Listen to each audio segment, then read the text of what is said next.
My girlfriend tweeted, "I'm not property, I'm a person with rights." After I asked her to stop texting her ex, I retweeted it with, "Respecting your right to be single," and moved my stuff out.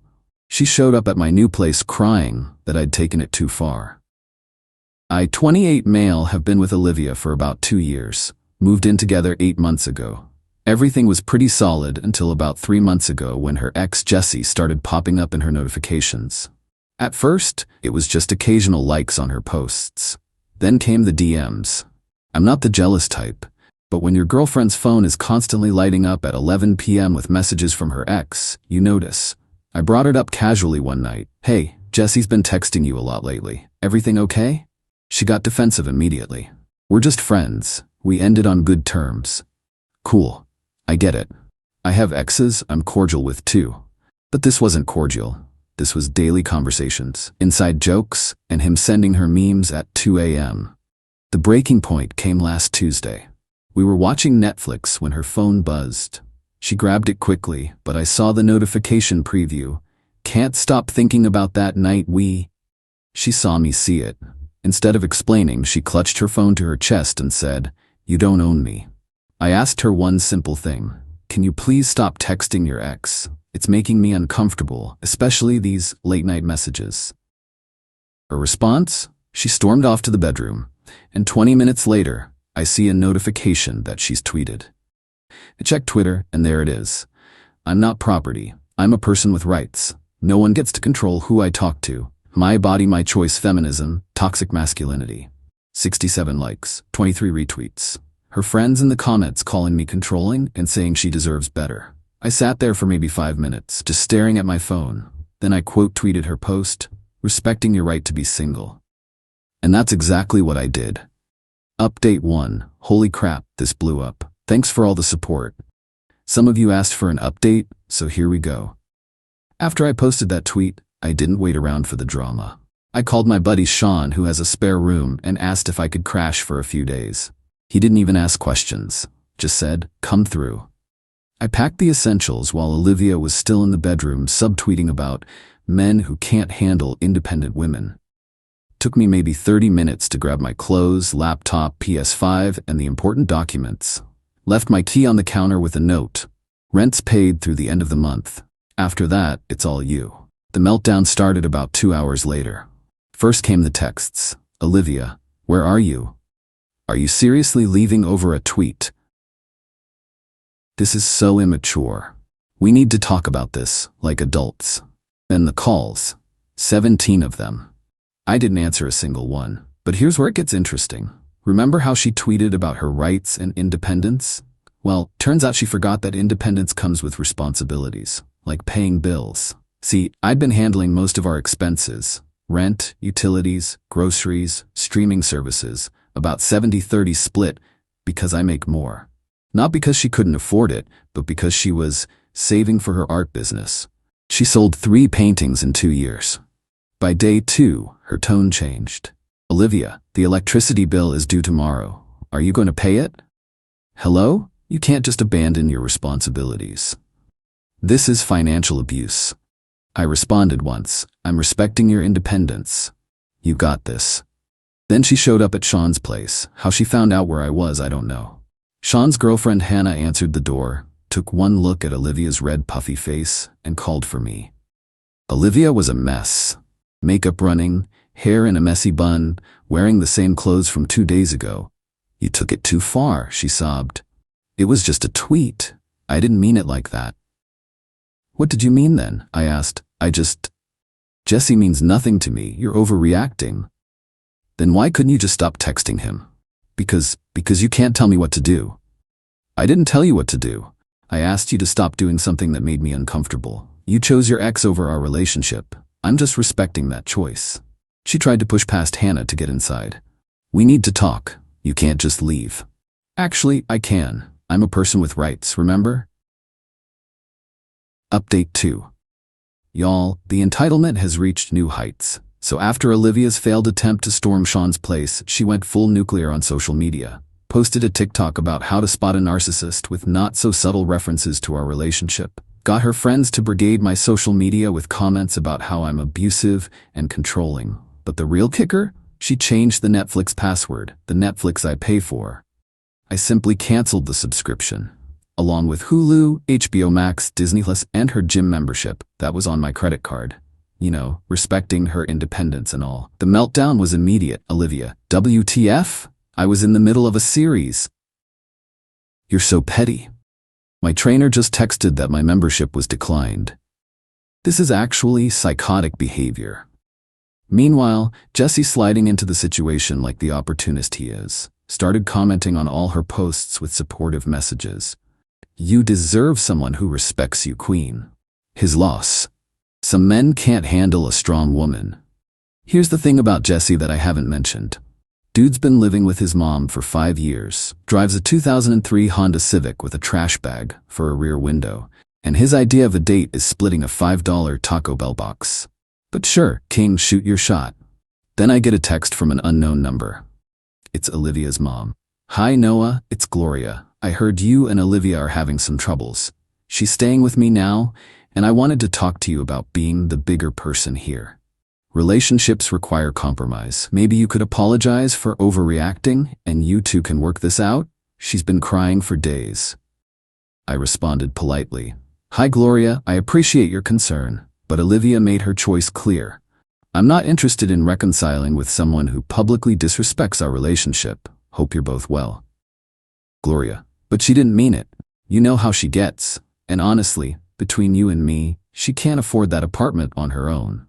You'd really make her homeless over a silly tweet? Me, she's an independent adult with a job. I'm sure she'll figure it out.